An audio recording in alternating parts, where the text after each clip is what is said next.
जय माता दी। आप सभी का हमारे YouTube चैनल पर हार्दिक स्वागत है। आइए जानें नवरात्रि में घट स्थापना कैसे करें। संपूर्ण विधि। हिंदू धर्म में शारदीय नवरात्रि का विशेष महत्व है। नवरात्रि में माँ दुर्गा की पूजा घट स्थापना से शुरू होती है।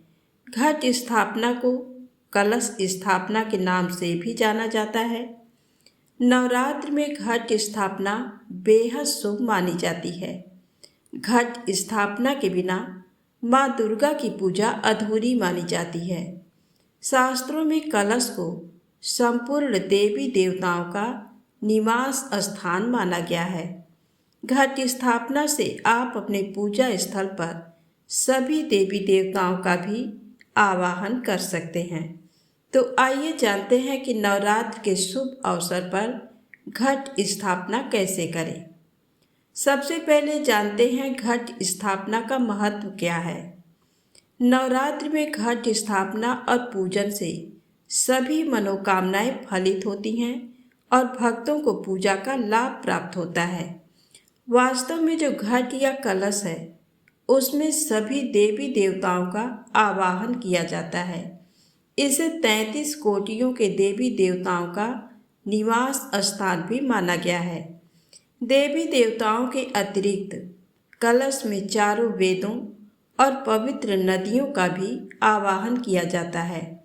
शास्त्रों में कलश के मुख पर भगवान विष्णु, कंठ पर भगवान शंकर और जड़ यानी कलश के निचले स्थान में ब्रह्मा जी का स्थान बताया गया है।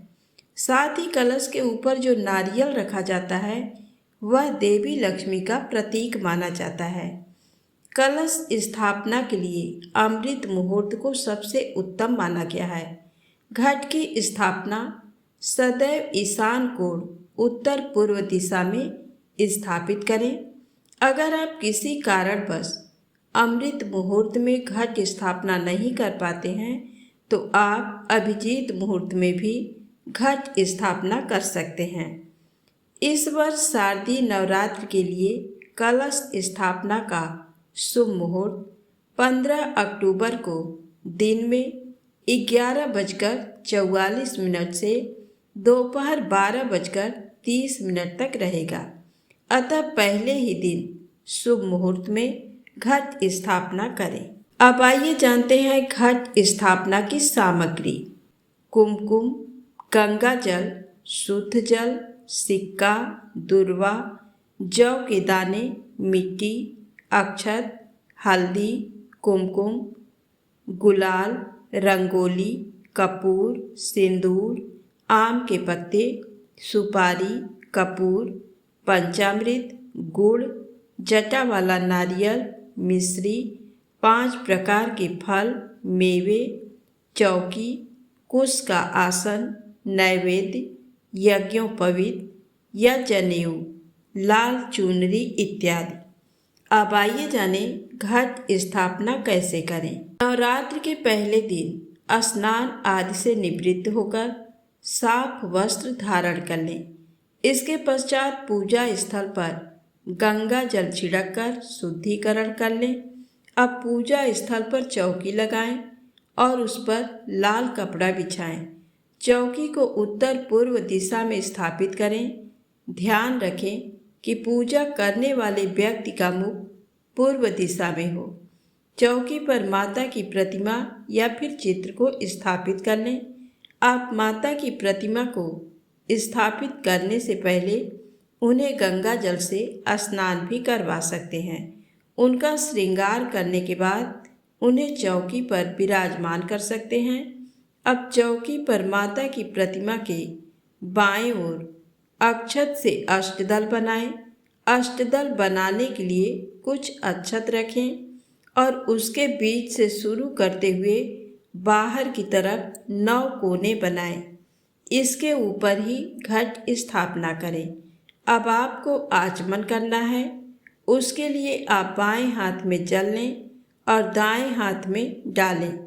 इस प्रकार दोनों हाथों को शुद्ध करें। फिर आचमन मंत्र बोलते हुए आचमन करें। ओम केशवाय नमः, ओम नारायणाय नमः, ओम माधवाय नमः, ओम ऋषिकेशाय नमः का उच्चारण करते हुए 3 बार जल ग्रहण करें। इसके बाद पुनः हाथ को धो लें। घट स्थापना से पहले सभी पूजन सामग्री को एकत्रित कर लें और उसके ऊपर गंगा जल का छिड़काव करें। अब आप एक मिट्टी का बड़ा कटोरा लें, जिसमें मिट्टी डालकर जौ बो दें। इस पात्र को चौकी पर बनाए गए अष्टदल पर रख दें। इसके अलावा आप एक मिट्टी, तांबे या पीतल का कलश लें, जिस पर रोली से स्वास्तिक बनाएं। कलश के मुख पर मौली बांधें। इस कलश में गंगा जल व शुद्ध जल डालें। जल में हल्दी की गांठ, दुर्वा, पुष्प, सिक्का, सुपारी, लौंग, इलायची, अक्षत, रोली और मीठे में बतासा भी डालें। अब कलश के मुख को 5 आम के पत्तों से ढक देंगे और आम के पत्तों पर भी हल्दी, कुमकुम का तिलक अवश्य लगाएं। इन आम के पत्तों पर एक पात्र में अक्षत डालकर रख दें। अब एक जटा वाला नारियल लें और उस पर चुनरी लपेट दें और मौली बांध दें। इस नारियल को कलश के ऊपर चावल वाले पात्र में रख दें। अंत में इस कलश को जिस मिट्टी के पात्र में जौ बोए थे उसके ऊपर रख दें। घट स्थापना के बाद आप माता की प्रतिमा के दाएं तरफ अखंड दीपक रखें और उसे प्रज्वलित करें। घट स्थापना के बाद प्रतिदिन माँ के 9 स्वरूपों की पूजा करें।